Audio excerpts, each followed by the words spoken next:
Welcome back to my Facebook and YouTube channel. भाइयों, आज की वीडियो बहुत ही ज़्यादा इंटरेस्टिंग होने वाली है क्योंकि आज की वीडियो में हम बात करेंगे क्रिस्टियानो रोनाल्डो के हवाले से कि क्रिस्टियानो रोनाल्डो ने जो जेस्चर्स पास किए थे सऊदी लीग में, वहां पर क्या अपडेट्स हैं और क्या क्रिस्टियानो रोनाल्डो को सज़ा होगी या नहीं होगी, उसके बारे में हम बात करेंगे। उसके अलावा जो फिलिक्स का जो किस्सा है वो कहाँ तक पहुंचा, क्या वो बार्सिलोना में अगले सीजन में खेलेंगे नहीं खेलेंगे, और अगर खेलेंगे तो क्या लोन पर खेलेंगे या उनको बार्सिलोना खरीदेगी, उसको भी डिस्कस करेंगे। और उसके अलावा आज की अगर हम बात करें तो आज के दिन यूरोप में दो बड़े प्लेयर हैं, हालैंड और एम्बापे, उनकी क्या अपडेट्स हैं ट्रांसफर के बारे में। बहुत इंटरेस्टिंग अपडेट्स हैं उनके बारे में, वो भी आज की वीडियो में हम डिस्कस करेंगे। तो वीडियो काफी ज्यादा इंटरेस्टिंग होगा, वीडियो को आखिर तक जरूर देखिएगा। और अगर अभी तक आपने मेरा चैनल सब्सक्राइब नहीं किया तो चैनल भी सब्सक्राइब कर लीजिएगा और फेसबुक और इंस्टा पे भी फॉलो कर लीजिएगा ताकि आपको रोज की रोज फुटबॉल से रिलेटेड सारी अपडेट्स मिल सकें। तो भाइयों, सबसे पहले स्टार्ट करते हैं क्रिस्टियानो रोनाल्डो से। आप जानते हैं कि पिछले 2 दिनों में मैंने रोनाल्डो को काफी ज्यादा कवर किया है। जो एक वहां पर कंट्रोवर्सी हुई है अल शबाब के अगेंस्ट, जो अल नसर का मैच था, वहां पर जब मैसी मैसी चैंट हो रही थी रोनाल्डो को प्रवोक करने के लिए, तो वहां पर रोनाल्डो वाकई में प्रवोक हो गए। और जब रोनाल्डो की टीम जीतने लगी थी तो वहां पर कुछ उन्होंने ऐसे जेस्चर्स पास किए जो कि सऊदी अरेबिया में तो बहुत ही ज्यादा बैन है। और फिर ये केस जो है डिसिप्लिनरी कमेटी के पास गया और वहां पर जो है उन्होंने ये बात कही कि क्रिस्टियानो रोनाल्डो की स्टेटमेंट लेना बहुत ज्यादा जरूरी है इसके ऊपर कि उनका क्या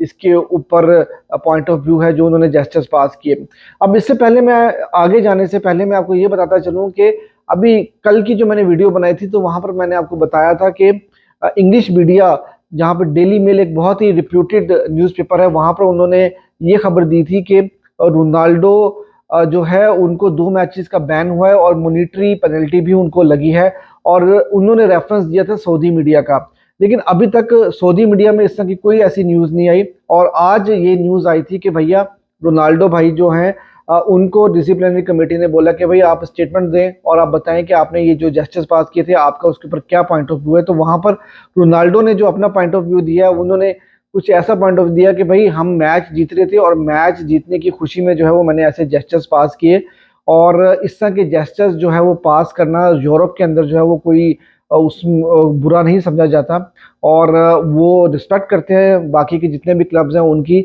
लेकिन ये जेस्चर्स जो उन्होंने पास किए थे वो समझते हैं कि इन जेस्चर्स में कोई ऐसी बुराई नहीं है क्योंकि यूरोप में ऐसा चलता है।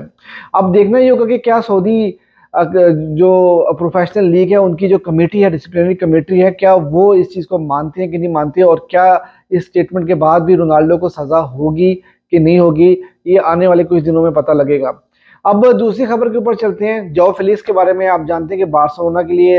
वो इस वक्त खेल रहे हैं, लोन के ऊपर वो बार्सा में हैं इस सीजन में, और काफ़ी अच्छी परफॉर्मेंस रही है, डिसेंट परफॉर्मेंस रही है उनकी। अब बार्सिलोना की जो डिस्कशन हो रही है एटलेटिको मैड्रिड के साथ, तो एटलेटिको मैड्रिड ने 70 to 80 मिलियन की डिमांड किया है जॉ फिलिक्स को साइन करने के लिए। अब और आप जानते हैं कि बार्सिलोना जो है वो फाइनेंशियली काफ़ी ज़्यादा स्ट्रगल कर रही है और बार्सिलोना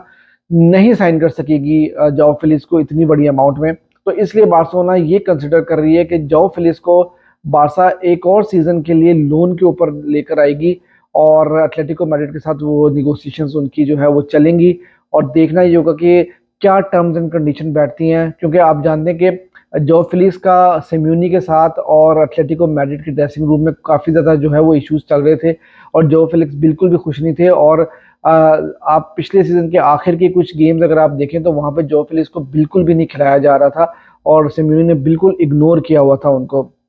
और फिलिक्स का जो ड्रीम क्लब है वो था भी बार्सिलोना, और काफ़ी जो है वो डिसेंट परफॉर्मेंस भी रही है उनकी बार्सिलोना में। अब ये देखना होगा कि बार्सिलोना जो अगले सीजन की प्लानिंग करेगी तो उस प्लानिंग में क्या जो फिलिक्स जो है वो बारसा का पार्ट होंगे कि नहीं होंगे उस प्लानिंग का। और ख़ास तौर पे जब चावी इस सीज़न के बाद छोड़ के चले जाएंगे तो जो नया कोच होगा तो क्या वो जो फिलिक्स को अपने प्लान्स में शामिल करेगा कि नहीं करेगा, ये एक सवाल होगा। और अगर करेगा तो बार्सिलोना क्या निगोशिएशंस करेगी एटलेटिको मैड्रिड के साथ, और क्या एटलेटिको मैड्रिड जो बारसा की डिमांड है लोन के ऊपर उनको लेने की, क्या वो पूरी करेगी कि नहीं करेगी, और क्या लोन के ऊपर भी कोई बड़ी डिमांड तो नहीं रखेगी एटलेटिको मैड्रिड, ये एक सवाल होगा। क्योंकि ये बात तो एटलेटिको मैड्रिड भी जानती है कि वो जो फिलिक्स को नहीं रख सकेंगे अपने साथ, और रखेंगे भी तो ऑब्वियसली जो सिम्यूनी का प्रॉब्लम चल रहा है उनके साथ, वो प्रॉब्लम तो वहीं पर ही है अपनी जगह पे। तो अब देखना ही होगा कि क्या एटलेटिको मैड्रिड मार्केट में जो फिलिस को जो है वो सेल करने के लिए डालेगी, और कोई और क्लब उनके लिए उनको साइन करने की कोशिश करेगा कि नहीं करेगा, और फिर बारसा के साथ क्या निगोशिएशंस होती हैं, ये काफ़ी ज़्यादा इंटरेस्टिंग होगा जानने के लिए। अब देखें भैया, दो बहुत बड़े प्लेयर हैं आज की तारीख में, हालैंड और एम्बापे। उनकी ट्रांसफर न्यूज़ के बारे में कुछ खबरें आई हैं, बड़ी ही इंटरेस्टिंग खबरें हैं। आप जानते हैं कि एम्बापे जो है वो ऑलरेडी कहा जा रहा है कि मैड्रिड जो है वो जा रहे हैं, लेकिन अभी थोड़ा सा ट्विस्ट बाकी है यहाँ पर, क्योंकि अभी रिसेंटली एक डिनर हुआ है फ्रांस में, और वहाँ पर कतरी अमीर यानी कि कतरी प्रिंस और रॉयल फैमिली के कुछ लोग भी इन्वाइटेड थे, और फ्रांस के प्रेसिडेंट या प्राइम मिनिस्टर जो भी हैं वो वहाँ पे इन्वाइटेड थे। और वहाँ पर कुछ ऐसा हुआ कि डिनर के ऊपर एम्बापे ने इस चीज़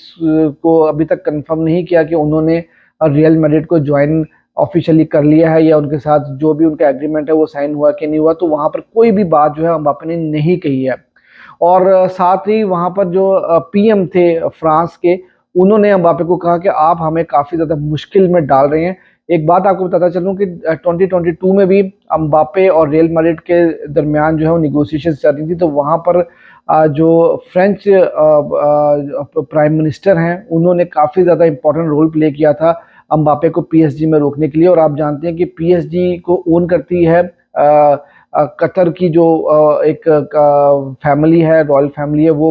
उनको ओन करती है, और कतरी फैमिली को ही इनवाइटेड थी इस डिनर में। तो वहाँ पर प्रेसिडेंट ने, प्राइम मिनिस्टर ने ये बात भी कही कि आप हमें काफ़ी ज़्यादा मुश्किल में डाल रहे हैं, क्योंकि 10 बिलियन यूरो जो है वो कतरीज इन्वेस्ट करना चाह रहे हैं फ्रांस की इंफ्रास्ट्रक्चर में। और एम्बापे को काफ़ी ही ज़्यादा जो है वो, आप जानते हैं कि वो पॉपुलर भी हैं और काफ़ी ज़्यादा पसंद भी किया जाता है। स्पेशली जो कतर में जो वर्ल्ड कप हुआ था, तो वहाँ पर फाइनल में जो परफॉर्मेंस दी थी एम्बापे ने, तो वो बहुत ही ज़्यादा जो है वो कतर के अंदर जो है, स्पेशली कतरी जो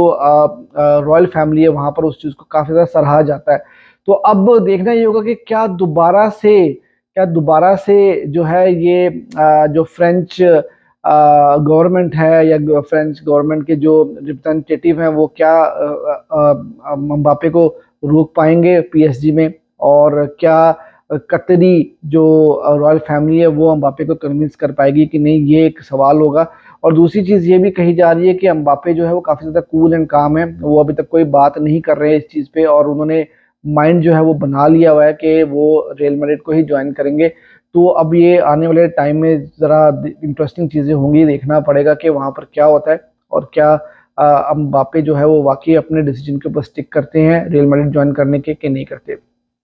अब जब मैं ये वीडियो बना रहा हूँ तो उससे थोड़ी देर पहले हालैंड के बारे में बड़ी इंटरेस्टिंग खबर आई है, और बार्सिलोना फैंस जो है ना वो उनके दिलों में लड्डू फूटने शुरू हो गए हैं। लेकिन भैया बात इतनी सी है कि हालैंड की खबर सुनाने से पहले मैं आपको ये बता दूं कि ज़्यादा उम्मीदें लगाने की ज़रूरत नहीं है, क्योंकि हमारे पास पैसे वैसे कोई नहीं है। तो भैया हम लोगों को जो है वो इतनी बड़े बड़े ख्वाब मत दिखाओ कि जो बाद में चकनाचूर हो जाते हैं। तो हालैंड के बारे में ये खबर आई है कि भाई हालैंड के जो एजेंट हैं वो बार्सिलोना में थे, और वहाँ पर बार्सिलोना रिप्रेजेंटेटिव के साथ और डेको के साथ स्पेशली उनकी मुलाकात हुई, काफ़ी लंबी मुलाकात हुई है, और वहाँ पे काफ़ी सीरियस डिस्कशंस हुई हैं हालैंड को लेके कि हालैंड का फ्यूचर क्या होने वाला है, और हालैंड क्या बार्सिलोना में आ सकते हैं कि नहीं आ सकते। तो ये एक बड़ा जो है वो इंटरेस्टिंग सा पहलू है, और ये खबर दी है जिरार्ड रोमेरो ने। तो जिरार्ड रोमेरो आपको जानते हैं कि वो बार्सिलोना की खबरें कितनी ऑथेंटिक उनकी होती हैं, और वो उनके जासूस जो वो पीछे पीछे फिर रहे होते हैं, जहां पर भी बार्सिलोना रिप्रेजेंटेटिव जाते हैं या कोई भी एजेंट वगैरह आते हैं, तो एयरपोर्ट से ही उनके जासूस जो है वो पीछे पीछे जा रहे होते हैं, और वो देख रहे होते हैं कि कौन किसके साथ मिल रहा है। तो उन्होंने ये खबर दी है कि भाई हालैंड के जो रिप्रेजेंटेटिव या एजेंट हैं वो बारसा के एजेंट रिप्रेजेंटेटिव से मिले हैं, और वहाँ पर काफ़ी सीरियस डिस्कशन हुई है हालैंड को लेके। और अच्छा, हालैंड के जो एजेंट हैं वो डील एजेंट के भी एजेंट हैं, और 3-4 और भी प्लेयर्स के वो एजेंट हैं। तो सब प्लेयर्स को जो है वो थोड़ा थोड़ा डिस्कस किया गया, लेकिन मेन और फोकल पॉइंट जो थे वो हालैंड ही थे। और आप जानते हैं कि मैंने आपको जैसे बताया कि बारसा के फाइनेंशियल इश्यूज तो बहुत ज़्यादा हैं, और बारसा जो है मतलब जो रिपोर्ट्स आ रही हैं हालैंड को लेके वो ये आ रही है कि इनका जो ट्रांसफ़र है बार्सिलोना में वो मुश्किल ज़रूर है, लेकिन इम्पॉसिबल नहीं है। तो मतलब कुछ ना कुछ वहाँ पर हो सकता है। तो अब ये तो अब आने वाला टाइम ही बताएगा। और एक और जो इम्पोर्टेंट खबर है इससे रिलेटेड वो ये है कि हालैंड की फैमिली के साथ भी टाइम फिक्स हो गया है कि उनसे मुलाकात का बारसा रिप्रेजेंटेटिव के या बारसा के डेको हो सकते हैं या और कोई रिप्रेजेंटेटिव हो सकते हैं। तो उन हालैंड की फैमिली के साथ जो है वो एक मीटिंग सेट हो चुकी है, मीटिंग का टाइम डिसाइड हो चुका है जहां पर ये दोनों पार्टीज बैठेंगी और वहां पर बैठकर जो है वो हालैंड का फ्यूचर डिसाइड होगा। अब मजे की बात यह है कि देखिए अगर अम्बापे भी रियल मैड्रिड आ जाते हैं और किसी तरह से भी हालैंड अगर बार्सिलोना आ जाते हैं तो फिर कहीं ना कहीं वही मेसी और रोनाल्डो की राइवलरी टाइप की एक और राइवलरी जो है वो वापस आ जाएगी। और अगर बार्सिलोना जो है हालैंड को ले आती है और एम्बापे जो है वहां से खेलेंगे मैड्रिड की तरफ से, तो फिर से क्लासिको जो है वो एक मजीद हाइप आ जाएगी। ऑब्वियसली रोनाल्डो और मेसी के जाने के बाद से भी क्लासिको क्लासिको ही होता है, उसकी एक अलग ही हाइप है। लेकिन जब इस वक्त की दुनिया के दो बेहतरीन प्लेयर हालैंड और एम्बापे मैड्रिड और बारसा को रिप्रेजेंट करेंगे तो वहां पर सबकी फैंस की नजरें जो होंगी वो यही होंगी कि दोनों में से कौन ज्यादा गोल स्कोर करेगा और कौन सी टीम जो है वो किस टीम को हराएगी, तो उसका मजा जो है वो डबल ही हो जाएगा। तो ये थी आज की वीडियो। अगर आपको अब मेरी वीडियो पसंद आई हो तो भैया प्लीज सब्सक्राइब भी कर ले मेरा चैनल और मुझे फेसबुक और इंस्टाग्राम पे फॉलो भी कर लीजिएगा।